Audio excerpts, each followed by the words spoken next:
first person that I get to introduce to you is Phil Shively. Phil is the newest member of the team. He's the guy, the handsome guy in the middle there. Phil and his family, they were missionaries in Papua New Guinea for over 10 years. Phil, after Papua New Guinea, they came here and he taught at Cornerstone Bible Institute for 5 years. Then he pastored Black Hills Bible Church for 7 years. He's also a reserve police officer with Hot Springs PD. We love the guy. We do. He's the genuine article. You need to come meet him and have a conversation with him. Get to know him. He has a real heart for pastors. He has a heart for the church. He has a heart for the organization. He has a heart for the changes that need to come to South Dakota and to the church in South Dakota. So the church takes the right ground in our position as it's supposed to be the leading voice in the state that affects everything going on. Education, legislation. Would you agree? Would you please welcome Phil Shively, our Director of Public Relations.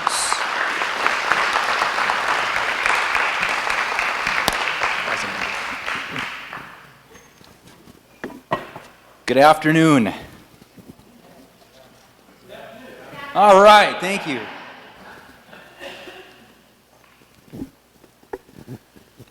God has given us 2 years to continue to get something done. Do you agree? In our history, the next 2 years are crucial. God invited Charlotte and I to get involved when somebody invited us to the Stand Banquet 2015. We came to the Stand Banquet, and as our first introduction to Family Heritage Alliance, and ever since then, Charlotte and I have talked about it, we're not sure why, but we went to just about every luncheon. We missed a couple, and I was talking to somebody earlier, and they said, well, I recognize your wife, but I don't recognize you. So I pulled out my driver's license, because I used to be bald. So, small sacrifice for a happy wife. But I love Dale. And he and I have had conversations, coffee together over the past few weeks. And that guy built this organization to what it is today.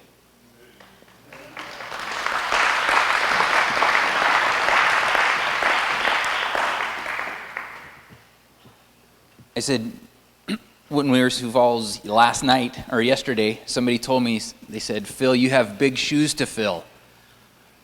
And I thought about that statement. There's no way I can fill Dale's shoes. That's why we had to restructure. There's 3 directors now, but as the theme says, the bases are loaded. It's not just up to the 3 directors. We need you guys to step up to the plate again. And we're not just talking about your financial help. As we're going to talk about in a second, we need to engage on several levels. The citizens need to engage. And I know I'm speaking to the choir, but as we network together, that is where we want to head. We have 2 more years to affect change. We cannot afford to back down now. Do you agree? We need to move ahead. We still have the same vision and mission.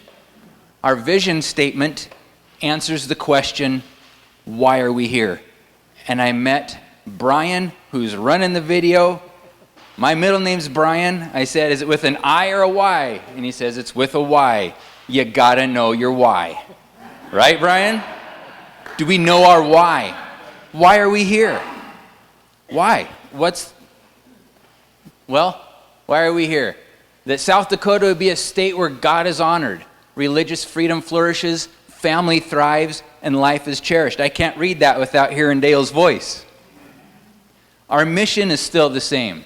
The mission answers the question, what are we doing? The FHA exists to champion the Christian Judeo values of faith, family, and freedom. That's what we're doing. we're moving ahead, we have a strategy statement. And a strategy statement answers the question, how are you doing that?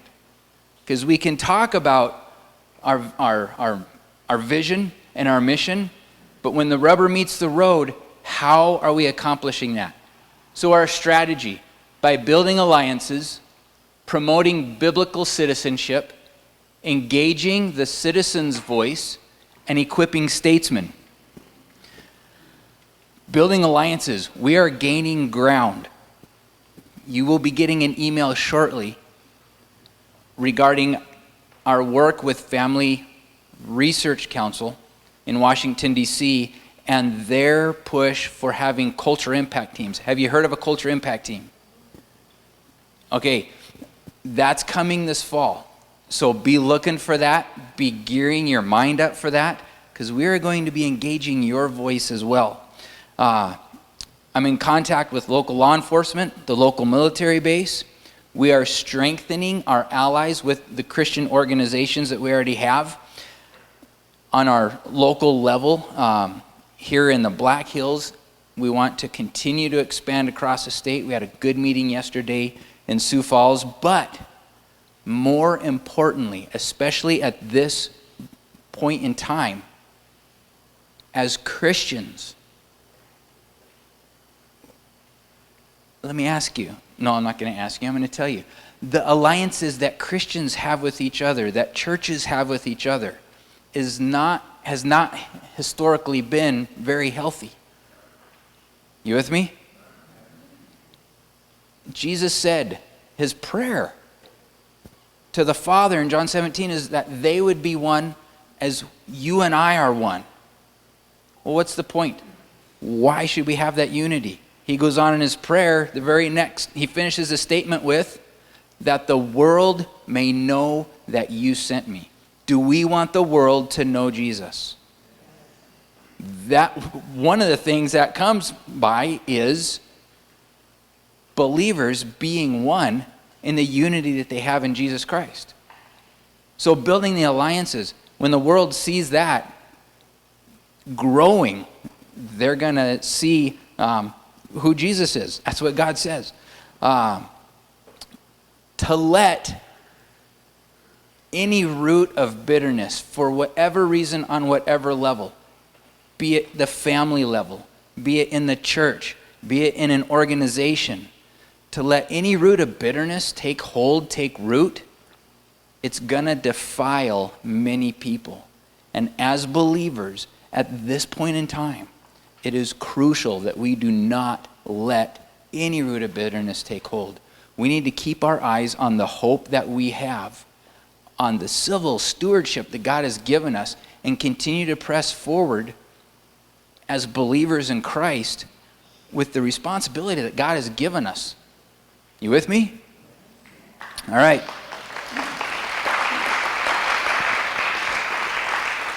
So Christians, we need to be aligned.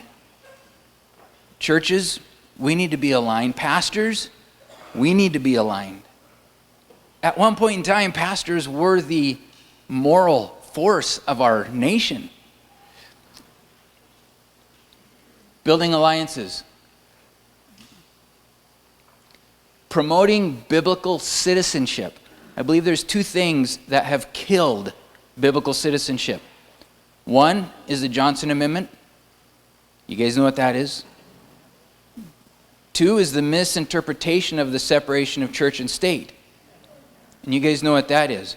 And the problem is that we have grown up with that. I have anyway. Grown up with that as normal. It may be normal, but it is not biblical. And we need to change that understanding. We want to promote biblical citizenship. We want to engage the citizen's voice. We want to be your voice as an organization, but it can't stop there. Who's been to a committee hearing in Pierre? Do you see the people that show up? Tony Perkins, president of Family Research Council, He was a legislator in Louisiana. And as he looked out across the committee room, he didn't see any of the church people showing up. And so he started a mission to engage the churches, the pastors, to have a voice. We need your voice in Pierre. Big time. And equipping statesmen. We want to be able to identify, train, equip, and elect statesmen. We have the resources to do all 4 of those. Did you realize that? I've grown a lot in the past 2 months since I have been hired by Family Heritage Alliance. I am stoked, you guys, to the potential that we have ahead of us. I am excited. As Scott said, please come to the office, call me. I got business cards back there. My cell phone is on it. I text a lot. If you're not, anyway, get a hold of me. I'd love to have some conversations with you about some things that we have going on in the future. This is our strategy. So the things that we value, we are committed to team, to steward leadership, respectful engagement, and inspired hope. We engage in our mission with a sense of calling. It is more than duty. It is a calling. A reliance on God's wisdom, not our own. A dedication to victory. And an expectation of blessings for our nation's present and future families. Dedication to victory. Does anybody know who the first Uncle Sam was? His last name was Whitmore. It was back in the day when the redcoats came through. He met him at a wall. He walked around the corner, blasted off 2 pistols. They were empty. Blasted off his rifle and started in with his saber on a whole battalion. When they left, they had shot him several times, once in the face, had stabbed him, I think it was 13 times with their sabers, left them for dead. The citizens, when they went up to help him, you know what he's trying to do? He wasn't just trying to get up. I heard it. He was reloading. That gives me chills. He was reloading. There can be many discouraging times in this battle. We have to rely on God. And if nothing else, we would show the glory of God, the honor of God in what He has called us to do, that we would be faithful in walking in those steps that He has prepared beforehand for us to follow.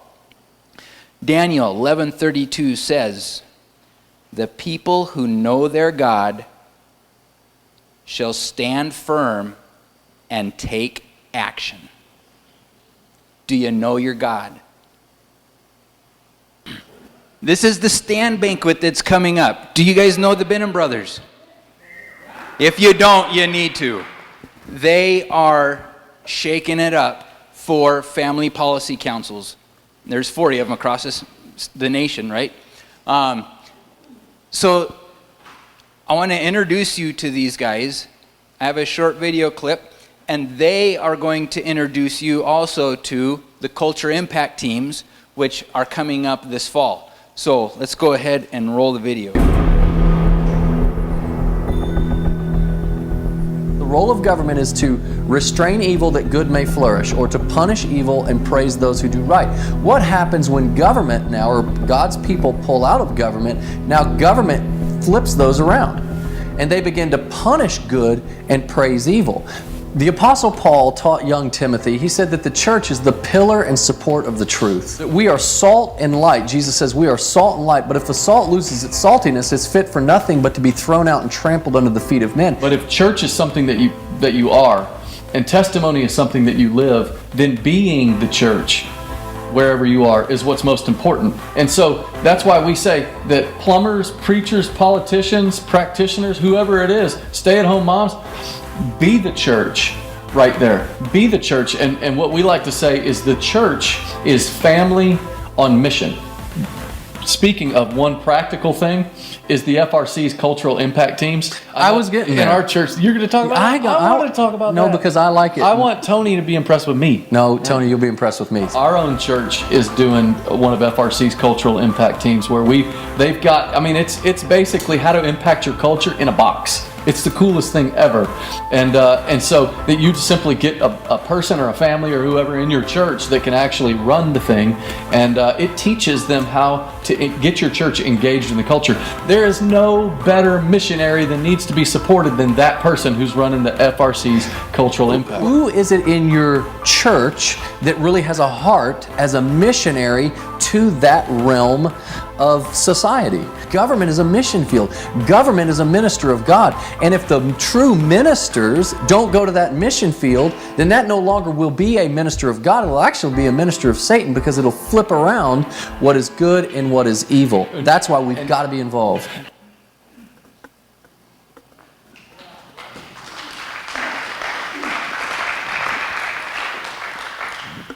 Would you agree that there are a lot of people that want to be involved but aren't sure how to do it? Okay, so a culture impact team is going to do 4 things. It's going to inform as what's going on in the neighborhood, in the community, in the city, in the county, in the state, in the nation. That team is going to be, they're going to be aware of what's going on. And then number 2, they're going to be able to equip. And Family Research Council has the tools to be able to equip people to be able to handle the different situations that are going to come up. And then 3, when the alert goes out, hey, this is something that's happening. These are the issues.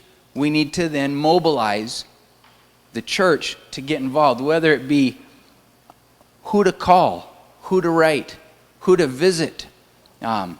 If it's a group of people that go to peer to show up to a committee, to show the Christians in the state have some convictions on morals, and we want you to hear from us. So in mid-August, we're going to have a webinar conference call where John Mendez from Family Research Council is going to pitch the culture impact teams. So if anywhere you are, you can get on that call or that webinar, and for about 20-30 minutes, find out what's going on. And then we're going to set a date, late September, we're hoping, to have them come out here and have a training time to be able to go through this. So if you know somebody, if you are somebody, or you know somebody in your church that is interested in this, please have them get a hold of me. We'll get them plugged into getting in on one of these trainings. Thank you guys very much for being here today. I'm going to hand it back over.